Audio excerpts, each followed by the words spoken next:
Ayan, nabili kami ng tilapia mga sis. Ang mahal-mahal ng kilo ang tilapia pag winter season. Nasa 700 ang isang kilo. Tilapia daw, tilapia. Ang tawag ng tilapia nila dito is kizra.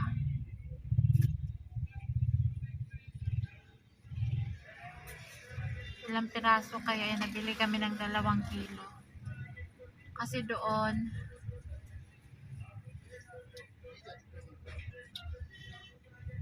pag winter season lang mahal yung tilapia, at saka winter season lang may tilapia. Pag tag-init walang tilapia. Lagay mo on side. So yun, 2.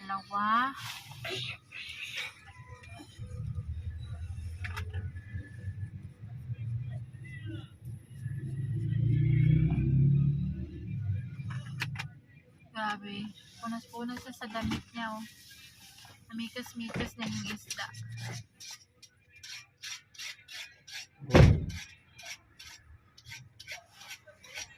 Sami!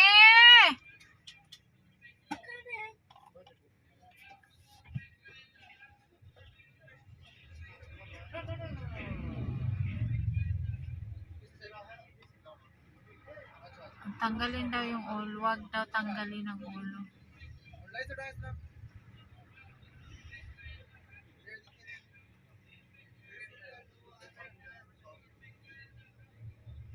Sila dito tapon ng ulo. Sabi ko wag itapon ng ulo, sayang. Sarap yan ni Paxi. Sipsipin ng mata, sipsipin ng ulo.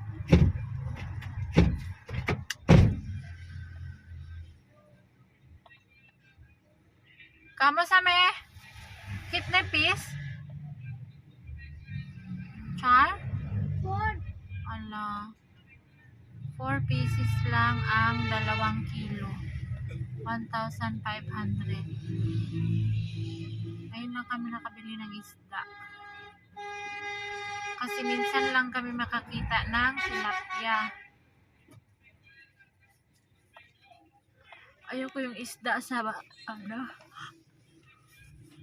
sa dam. Ulansa.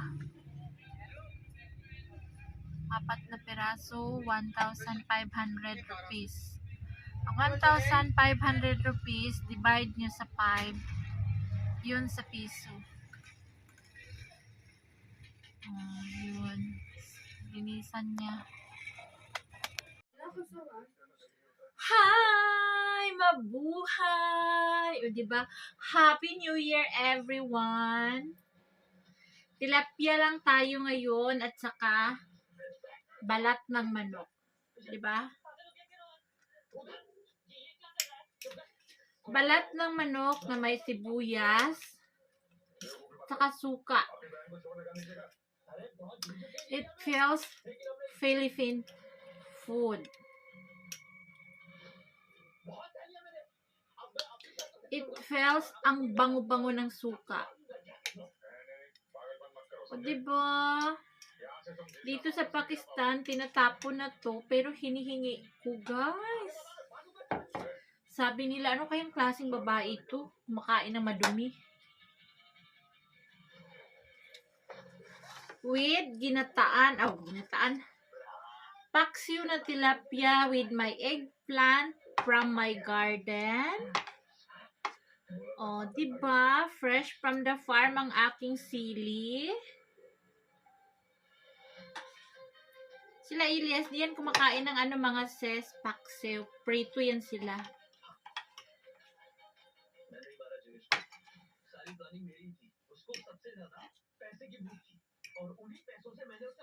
Ito, masarap to siya kasi medyo maanghang-anghang siya mga ses na pagkaluto.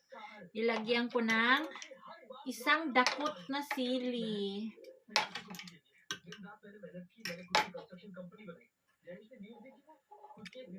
At saka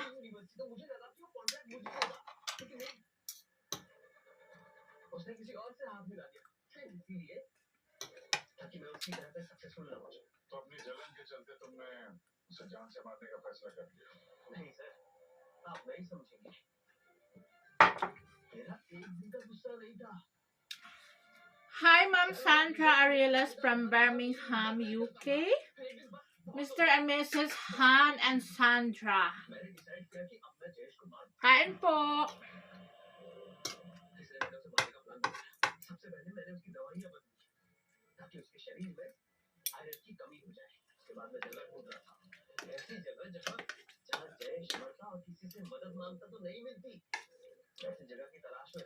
Ang sarap ng aking balat ng manok.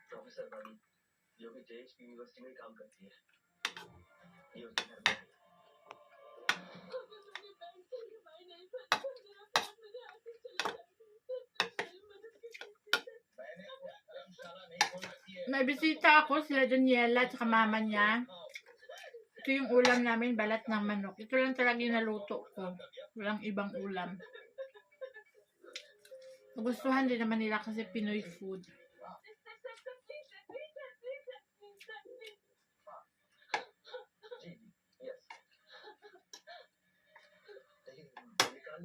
Alam niyo yung texture ng balat ng manok, makunat na ang sarap nguyain.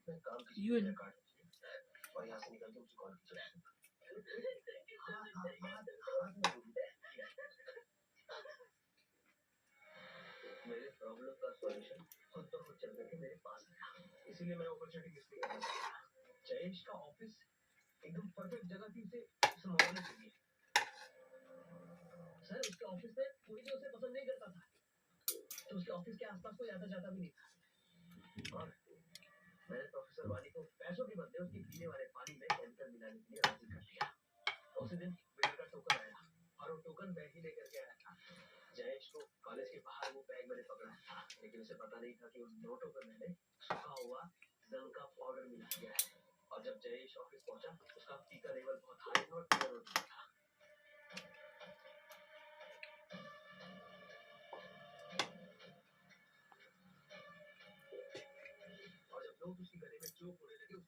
Mga sis, marami akong paa ng manok.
Di ba mga sis, may kasabihan, huwag kang kumain ng manok kasi habang buhay ka daw maghihirap.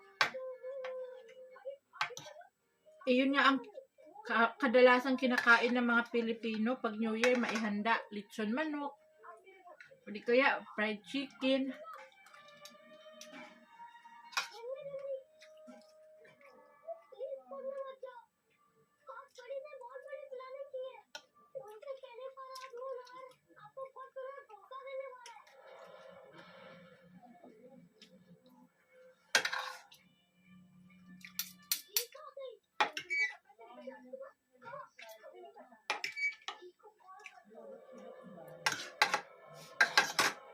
Salamat pala sa nag-comment. Kumusta daw yung bahay ko na greenhouse sa Philippines? Sino daw yung nakatira doon? Sabi ko, Madam, pinarintahan ko yung aking greenhouse para sa aking mama, pamilya.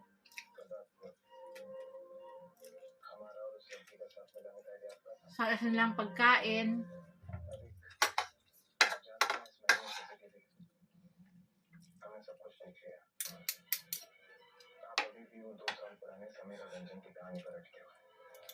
Malaking tulong mga sis kasi mahina na yung aking vlogging ngayon.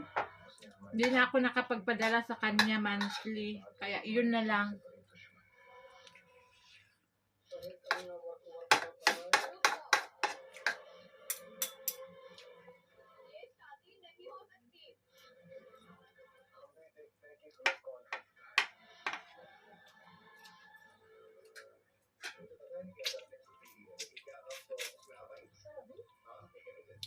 Although kulang pa siya pero kayang pagbudgetin.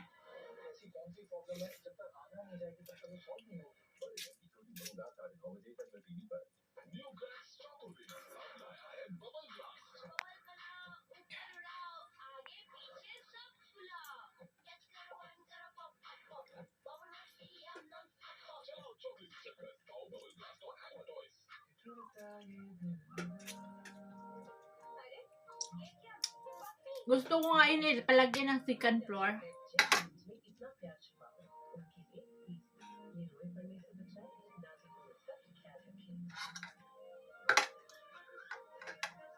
Para another na naman meron mag-rent.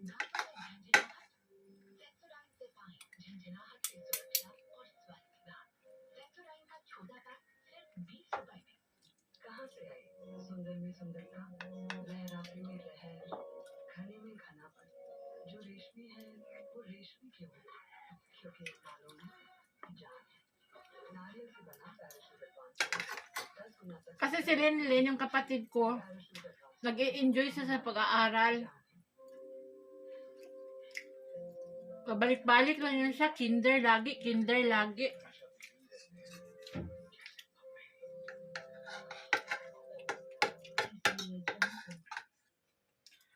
Ayaw niya tumigil, patigilin namin.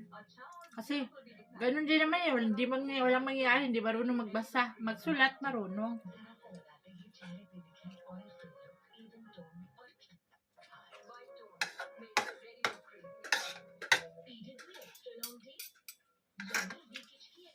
Patigilin na, sabi ko, patigilin na kita pag-aaral ha.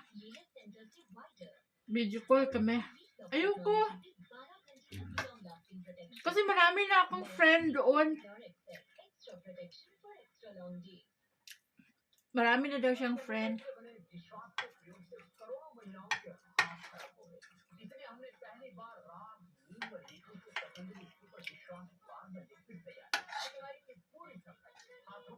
Hinatid siya ng nanay ko. Umaga saka hapon. Exercise na rin ng nanay ko.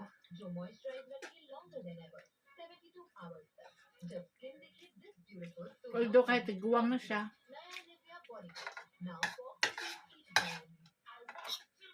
77 yung nanay ko, mag 78 next year.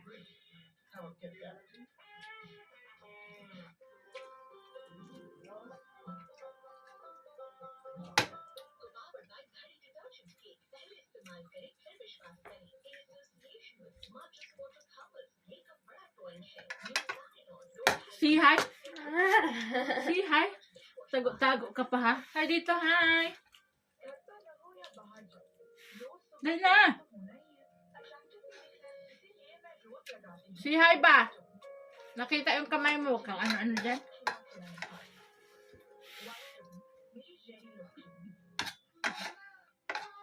Mga bago kami ligo, mga sis, yung buhok namin pinapadry.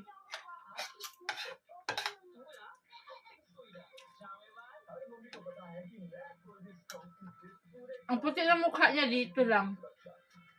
Dito maitim. Kasi nakamask din siya araw-araw. Tapos nagbibilal din sila sa araw sa school kasi nga malamig. Hindi sila umuupo sa loob. Sa labas sila nagpapainit.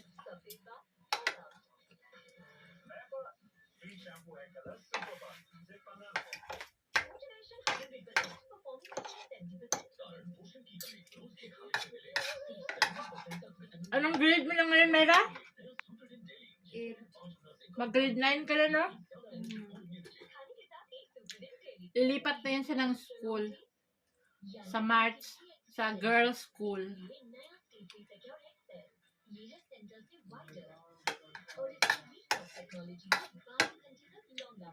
Medyo malayo na. Sakay na ng ano. Mag-ano na yan sila, monthly bayad sa sasakyan. Kung mahal ang bayad sa sasakyan, mga sis. 6,000 nata o 7,000 isang buwan.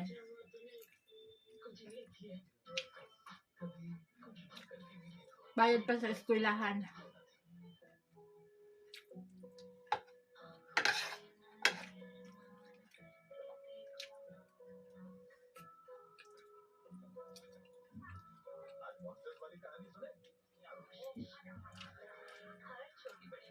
Kaya ako, patuloy lang talaga ako kasi ito lang talaga yung source of income. Kahit kaunti na lang nanonood.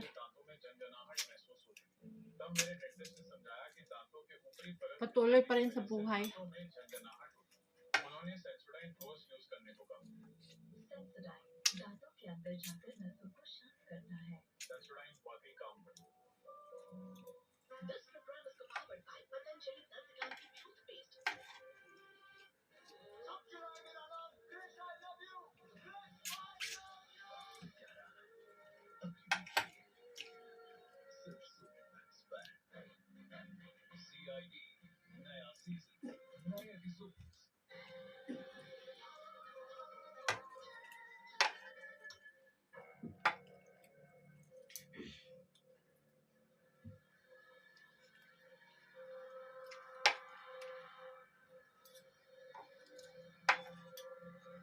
Kaya mga sis, please support me everyday. Salamat sa mga nandyan araw-araw.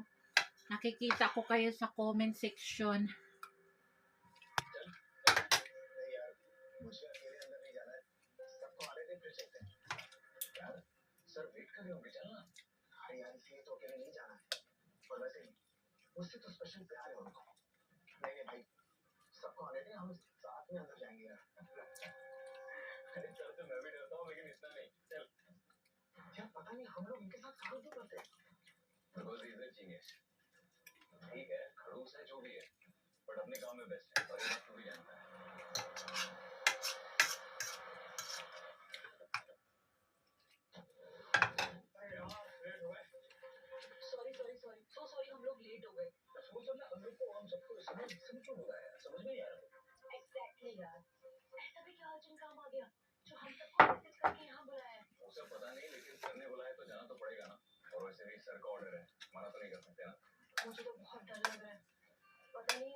Si Mayra kumakain. White egg lang. Ayaw niya yung yellow.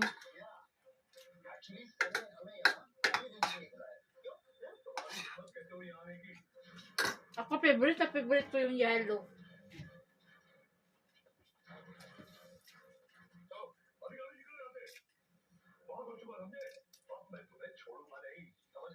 Lalo na pag basa-basa ang pagkaluto. Half cook lang. Favorite ko yun.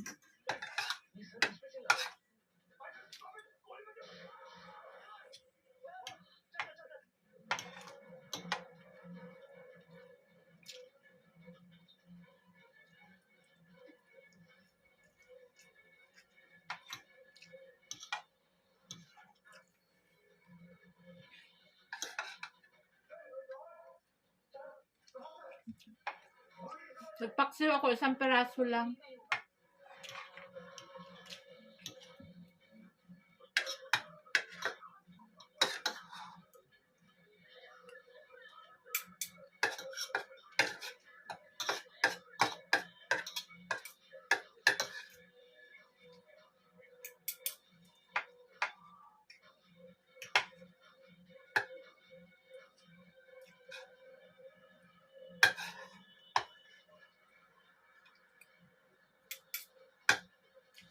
Masarap to magkain magkamay.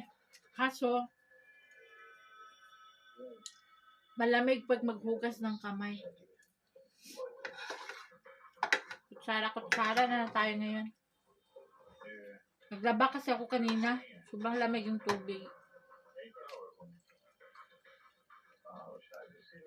Yung kahoy namin, lang yun, pampaligo.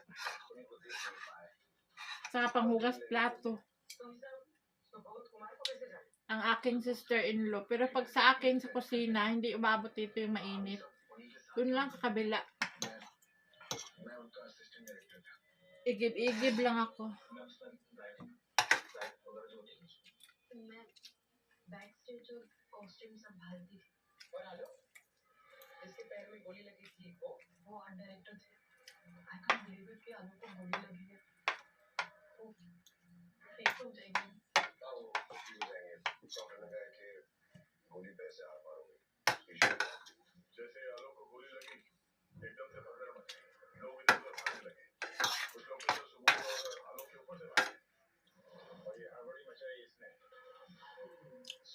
Happy New Year, especially OFW.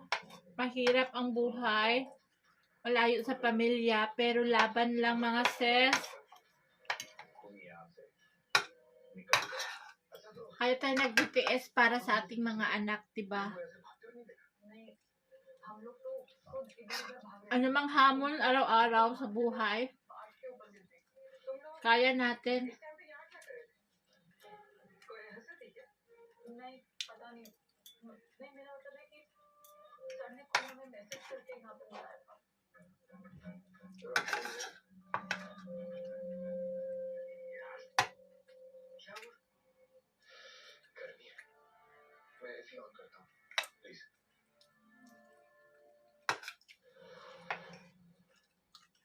Nagustuhan ni Daniela ang aking chicken skin.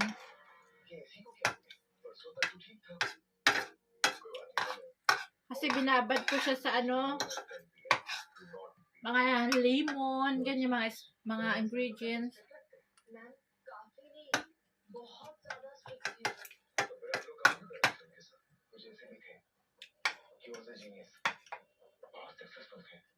Yan si Myra, pag walang ulam,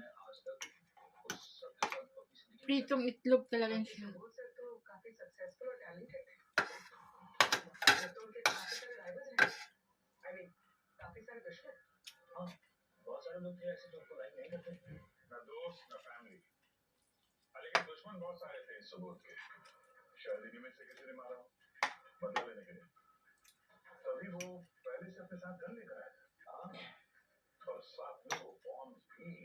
Huwag nating ubusin masyado para may matira sa pusa.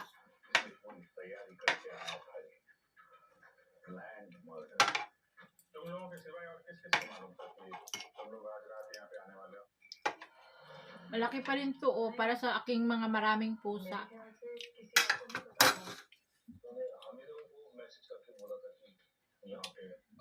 Yung aso ko pinakain na ni Elias.